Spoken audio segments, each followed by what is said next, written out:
Magandang gabi po muli at maligayang pagbabalik dito sa aking channel. Ito ang inyong lingkod kay Johnny ng Janitor TV at ito ang Johnny Depp. Usapang utang, usapang ulan. So, bago ako magsimula, muli sa mga newbies, please subscribe. At sa mga legit at loyal subscribers ko po, marami pong salamat sa patuloy na pagtangkilik at pagsuporta dito sa aking channel. At pindot na po yung ating thumbs up sign, paki-share na po yung videos at hit nyo yung notification bell para updated po kayo sa mga videos na ginagawa ko about sa mga na usapang online lending apps. Mga ka-Johnny, bago ako magsimula, paalala ko lang at pasintabi at pauunahan ko na po, kung hindi po ninyo nagugustuhan yung mga videos ko, wala pong problema. Kung ayaw nyo po sa videos ko, wala naman pong problema. Kung medyo nahabaan kayo pagka nag-i-intro ako, marami pa ako pasakali, pwede naman po kayong manood sa ibang channel na kung saan komportable kayong panoorin. Kasi po ganito po talaga ako, ito po yung tunay ko ako, at ganito po ako makapag-interaction sa mga manonood ko po at sa mga viewers ko po. Ganito po talaga ang style ko. Mas komportable ako sa ganito. Inaanuhan ko lang, pinagsisimulan ko lang para gumano po yung aking brain cells para mag-umikot na siya. Yun po kasi ang stilo ko po talaga. Kaya kung ayaw niyo po sa mga views ko, marami pong salamat kahit na may sinasabi ko hindi maganda. Okay lang po yun. Pero sana magdala po kayo sa iba kung hindi niyo gusto yung aking mga videos. Dahil naman po dyan mga ibang videos na baka makatulong sa inyo mas maayos. Siguro doon na lang po kayo. At then, ipag-usapan tayo, about sa mga OLA na kinukuha yung mga SS natin, yung mga SS informations. Pagkatapos doon maglalagin, parang pipindutin mo. Kailangan mo parang yung OLA na magli-link doon sa SS mo para ma-approve ka.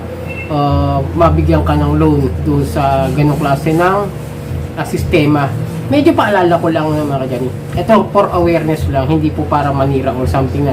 Inibigyan ko lang kayo ng awareness na ingat-ingat po kayo sa pag-fill up o pag-sign in sa mga SSS nyo na kung saan kinukuha ng mga OLA yung information niya na iyon. Kasi may mga napapanood ako na yung mga SSS member na kung saan nagugulat na lang din sila. Pero hindi ko sinasabing yung OLA yun nagkakaroon ng utang ng loan sa SSS mismo na hindi naman sila naglo-loan sa SSS. Pero kasi baka mamaya kung saan natin ibinibigay, kung kanigano natin ibinibigay yung mga info natin about sa ating mga dapat nga private talaga yan na hindi na dapat na inaalam ng ibang tao kasi ito ka medyo uncomfortable ako sa mga ganyang klase ng mga OLA kasi para sa akin bakit at para saan pa sa siya may nagbibideo may nagbabasketball bakit para saan pa, di ba? Andyan naman na yung mga UMID IDs natin, yung mga ibang IDs na primary na kung saan kailangan nila para makapag-apply tayo doon sa mga OLA. Siguro naman sapat na yun para patunay o katibayan na yun yung ating mga personal informations. Kaya kung minsan nag-iisip ako, bakit kailangan kunin? Bakit kailangan i-system pa nila? Tapos pagka makakalimutan pa, sigurado kung magkaka-forgot password ka pa, malamang maibibigay mo rin sa OLA yung password na ilalagay mo sa SSS. Ibo ba? Parang medyo magkano na ako. Ako nagdadalawang isip ako sa kaganyan, Ako paalala lang sa inyo mga ka-Johnny, hindi ko talaga advisable yung mga ganyang klase ng mga OLA na kukunin yung kung ano-ano, lalo na sa mga sample, mga pag-ibig, PhilHealth, or kung ano man na meron kayo, mga GSIS, ipapasok nyo sa isang apps o sa isang website na kung saan kailangan nila yung informasyon na yon.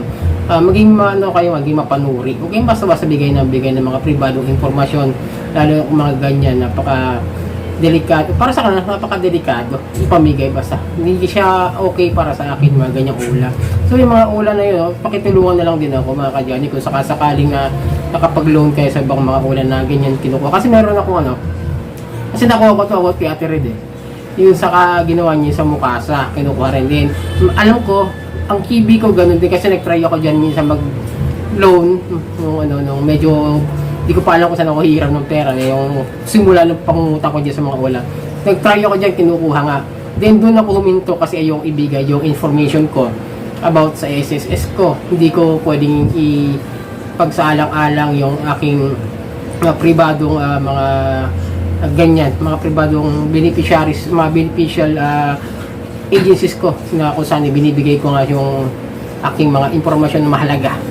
At syempre may laman na kaya kung saan pwede kang humiram sa SSS, yung mga benepisyo mo makukuha, kung saan dapat tayo na lang makaalam nun. Kaya kung may mga ganyan kayo na medyo maging red flag na lang din sa inyo mga kadyani, huwag nyo na subukan talaga siguro. Hanap na lang kayo ng ibang ula na hindi na kailangan yan. Hindi na kailangan yung mga ganun, mga etche na kung ano naman pinag-ahanap. Kailangan marami ka pang i-fill up.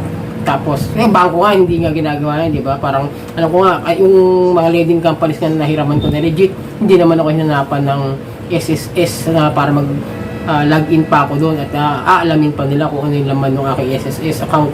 Tapos, okay na yung mga IDs kasi nga, okay na yan, basta may primary ID ka, personal ID. Yun ang mahalaga rin para sa akin. Tapos yan mga kadyani, pukulit ko lang po, maraming pong salamat sa mga patuloy na sumusuporta at tumatangkil sa aking channel at kung sa mga ahiwa naman sa aking mga videos, pasensya na po kayo at hindi po siguro ako yung tao o yung YouTuber na gusto nyo panoorin. Ayun lang po, pasintabi nila po. So yan mga kadyani, ito ang lingkod ka Johnny ng Johnny TV at ito ang Johnny Depp, usapang utang, usapang ola.